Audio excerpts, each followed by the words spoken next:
chapati.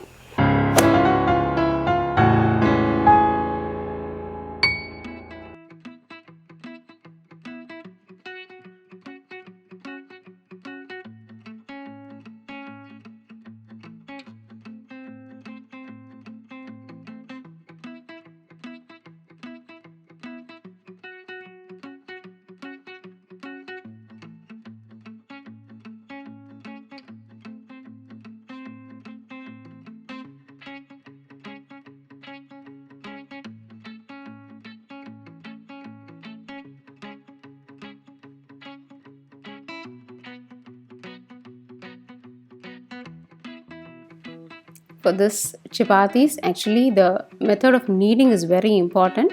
So we are going to look into that. Now here I have the whole wheat atta. Add the required amount of salt. Let's mix the salt nicely. And then we are going to add the oil. See, the point is we should see that the oil mixes well with them. That is, we are spreading the fat properly. So that's why we have to add oil in the right time and amount. See, actually more of oil is not at all required. Just 1 or 2 spoons of oil is enough. Now we can add water. Water is, we are going to just add little water and make it into a dough. And once we feel it is enough to get the right consistency, then we can sprinkle some water and continue with the dough. Because once it becomes more of water, then we'll have to again add the flour.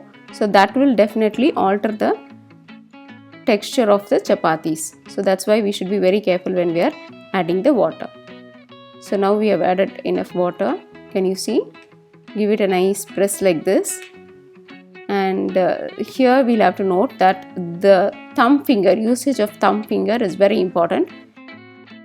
With your thumb, you will have to give a nice press, and we'll see the sound of the air which is flowing inside. You can hear the sound, like you will hear a nice sound, like whenever air is being pressed with your cycle pumps or other things, you will get a nice hissing sound. So that kind of a hissing sound will come when you're going to use your thumb finger and press the dough like this. We'll have to give this kind of a pressing. Keep kneading like this for at least 5 minutes, so you get a nice soft dough. The other condition will be like, you will see that the dough doesn't stick to your hands. It was earlier it was sticking, and now that we will feel that as we keep kneading, they don't stick to our hands. These are the important points. We will have to keep it in mind while we are doing our chapatis, so that we get nice soft chapatis. So here I am done with the kneading. The dough has become really soft and nice. I am just going to rest it for another 10 to 15 minutes, and then we'll start rolling the chapatis. Now here after 10 minutes, the dough is really nice. So let's start making the chapatis. It depends on the size of chapatis you would like to have. Just make small round balls of the desired quantity. Now put it in between your palms and bring it to a slightly round shape, and then roll it with a pin. See, here while rolling, it doesn't mean that we should really press them hard. So what will happen is, if you're going to press them hard, they don't come up well. Instead, you just give a motion on the sideways like this.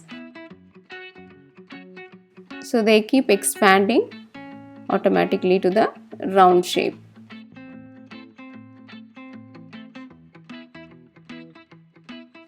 So here you get a nice beautiful round chapati.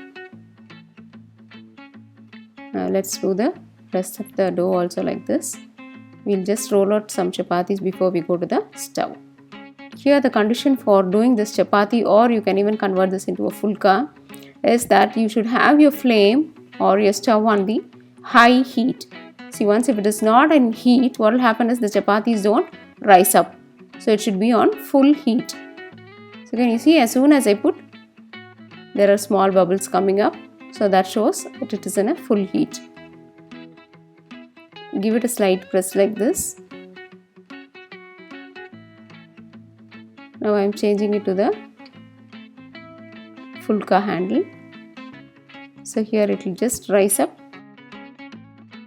and they completely rised up like this. There was not much of oil there, so you got your fulka as well. Now this is the other one. We are not doing the fulka, I am doing the regular chapati model.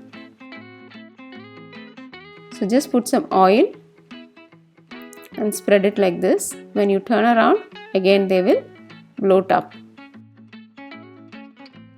So keep pressing the sides so that you get a nice rising of the chapati. See, because they have risen nicely, you can see it as 2 layers. So dear friends, hope you enjoyed this session of making these lovely chapatis. They are very soft and they are long lasting. The softness is long lasting actually. Do try this and keep us posted. Those recipes is all about enhancing your taste buds. Thank you and bye bye.